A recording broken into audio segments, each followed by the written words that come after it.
Нам уже не звикати, що політичне керівництво Російської Федерації на кожному кроці робить епічні фейли, демонструючи всьому світу своє глибинне, в лапках, знання історії. Ось нещодавно президент Росії Путін зробив скандальну заяву про подарунки російського народу. Если та или иная республика вошла в состав Советского Союза, но получила в свой багаж огромное количество российских земель, традиционных российских исторических территорий, а потом только решила выйти из состава этого союза. Ну хотя бы тогда выходила с чем пришла. И не тащила бы с собой подарки от русского народа. Одним із найбільш поширених російських міфів є твердження про Донбас і Крим як подарунки Україні від Леніна і Хрущова. Для чого створено цей міф? Він виконує щонайменше 3 головні завдання. По-перше, сформувати уявлення про Україну як про клаптикову державу, яка створена із різних, абсолютно непоєднуваних один із одним регіонів. По-друге, продемонструвати цілковиту неповносправність України як незалежної держави, показати, що в своєму сучасному вигляді вона існує завдяки Росії, а тому має повіку їй завдячувати. По-третє, обґрунтувати права Росії на Донбас і Крим.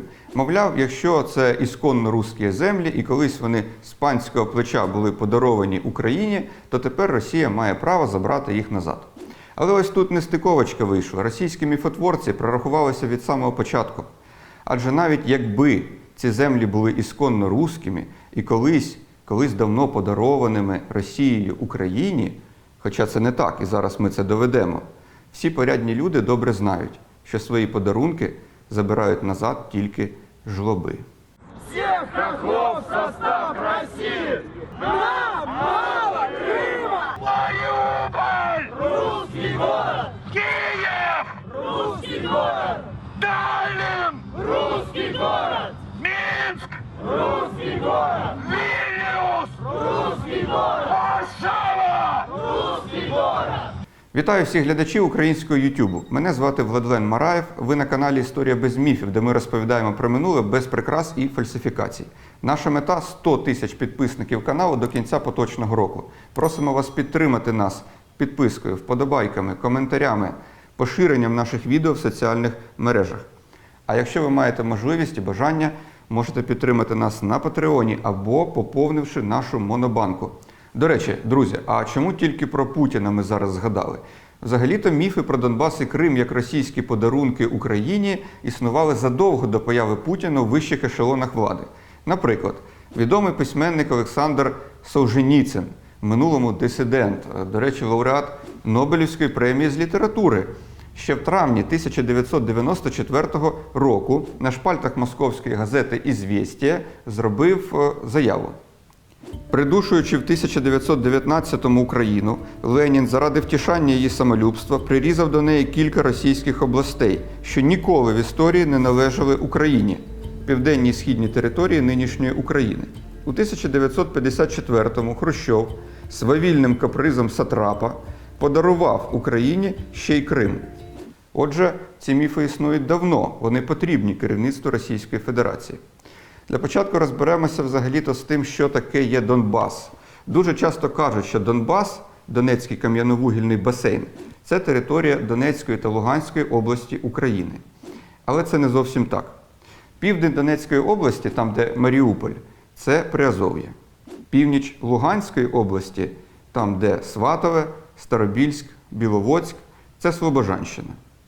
А до того ж Донбас – це східні райони Дніпропетровської області, сподіваємося, дуже скоро вона стане Дніпровською, і західні райони Ростовської області. Отже, не весь Донбас входить до складу України. Частина Донбасу перебуває в складі Російської Федерації. Давайте тоді з'ясуємо, чи справді в часи Леніна Донбас був російським регіоном. Тобто регіоном, де абсолютно більшість населення становлять росіяни, а українці становлять меншість. Як ми можемо це з'ясувати? Нам допоможуть матеріали перепису населення 1926 року. Так, Леніна уже 2 роки на той час не було в живих, Проте хронологічно до його епохи це найближчий перепис населення і більш точних даних годі шукати. Адміністративний поділ в ті часи був іншим. Не області, а округи. Донбас в основному перебував у складі 3 округ – Луганської, Сталінської та Артемівської. Нагадаю, Сталіна – це сучасний Донецьк, а Артемівськ – це Бахмут. Наведемо співвідношення українців та росіян в цих 3 округах. Луганська округа. Українці – 51,7%, росіяни – 42,8%. Сталінська округа. Українці – 56,5%, росіяни – 31,4%. Артемівська округа. Українці – 72,6%, а росіяни – лише 20%. Отже, Донбас у 1920-х – це український регіон, де українці становлять абсолютну більшість населення, а росіяни – меншість. Ну хай так, але може адміністративно Донбас належав до складу Росії і був переданий до складу України? Для того, щоб це з'ясувати, перенесемося у 1917 рік. Початок революції, крах Російської імперії. Замість неї нації створюють свої окремі держави. Як правильно встановити кордони цих держав? Найбільш справедливий принцип – національний склад населення. 20 листопада 1917 року Українська Центральна Рада своїм 3-м універсалом проголошує Українську Народну Республіку – УНР. Якою ж є територія УНР? Це 9 губерній колишньої Російської імперії, де більшість населення становлять саме українці. Чужого не хочу, а свого не віддам. За таким принципом будували Українську Народну Республіку.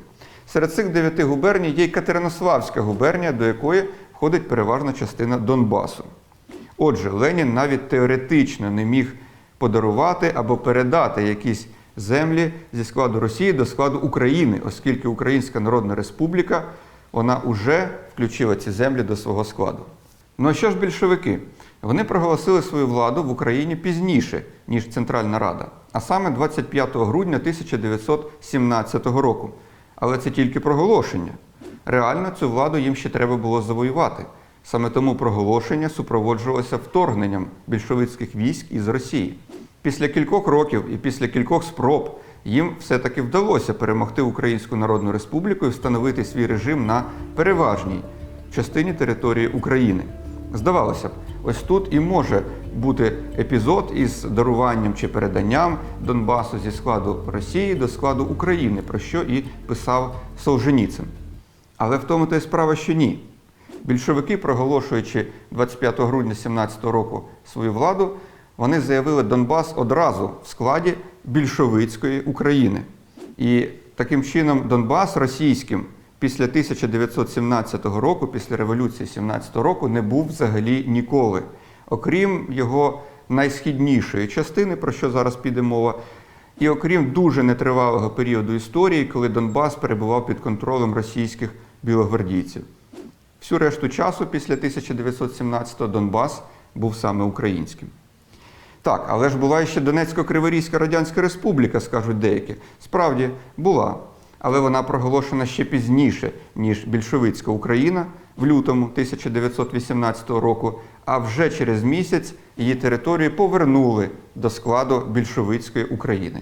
Тож, про який подарунок може йти мова? До всього необхідно додати, що більшовики насправді не те, що не подарували Донбас Україні, вони навіть відрізали від нього частину території на користь Росії. 16 жовтня 1925 року. Цю дату варто знати і пам'ятати кожному українцеві. Саме того дня більшовики відрізали Східний Донбас і Таганрозьку округу від більшовицької України та приєднали їх до більшовицької Росії. І якщо на території Східного Донбасу більшість населення і тоді, і зараз становили росіяни, то в Таганрозькій окрузі, за даними перепису 26-го року, українці становили 71,7% населення, а росіяни – тільки 22%. Наслідком дій більшовицької влади є те, що цей регіон досі перебуває у складі Російської Федерації. Крим, на відміну від Донбасу, справді перебував у складі радянської Росії до 1954 року.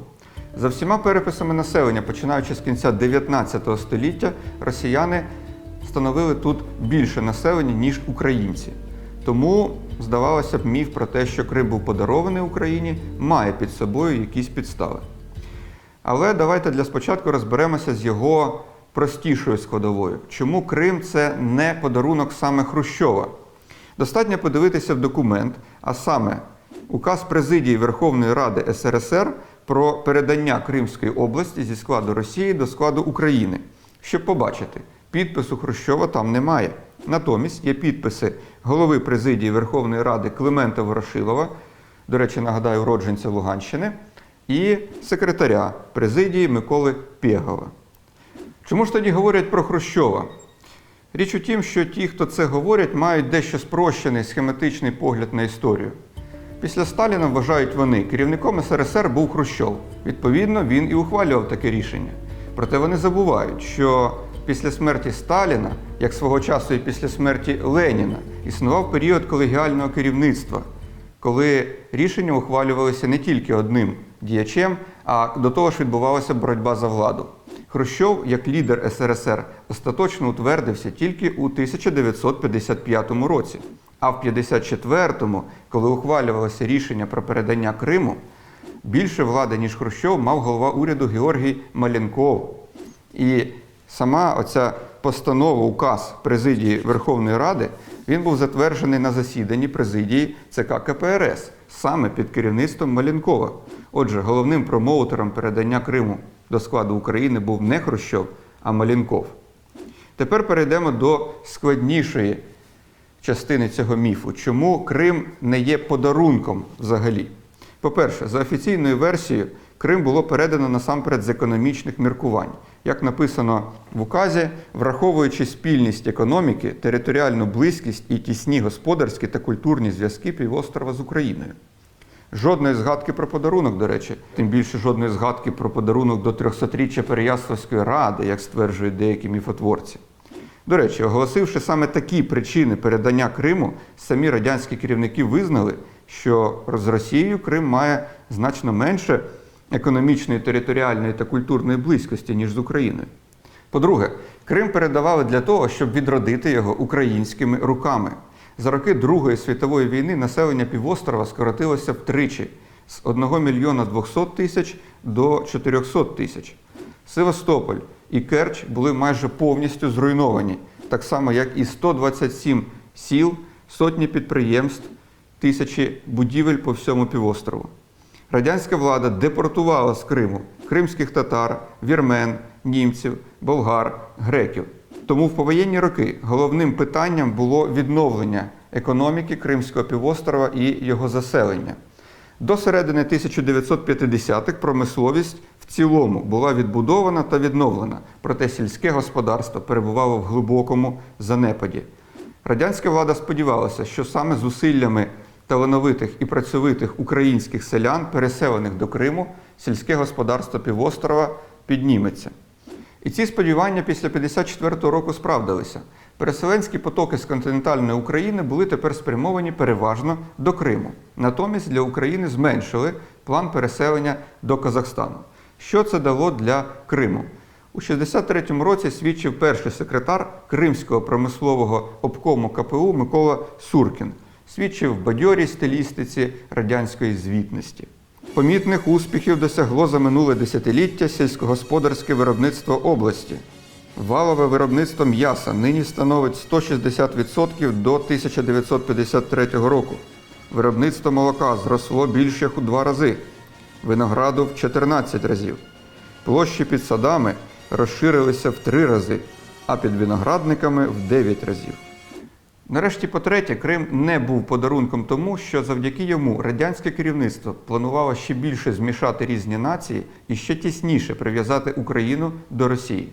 До складу України було передано область, де росіяни на той момент становили втричі більше населення, ніж українці. Відповідно, розрахунок полягав в тому, що переселенці-українці будуть швидко зросійщуватися. Крім того, В Криму знаходилася головна база загальносоюзного Чорноморського флоту.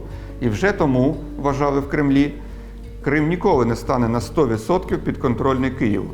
Як показали подальші події, після розпаду СРСР уже російський Чорноморський флот став дієвим інструментом тиску на Україну.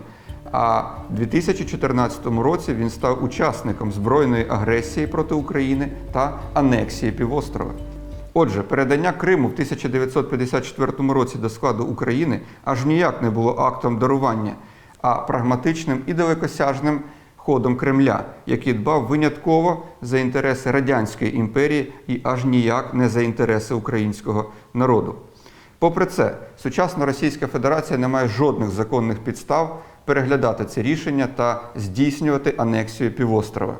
Це підтверджує і думка міжнародної спільноти, адже 100 держав-членів ООН офіційно підтримали територіальну цілісність України. Дорогі друзі, чекаємо на ваші лайки та коментарі під відео. Не забудьте підписатися на історію без міфів. Дякую вам за увагу. До наступної зустрічі.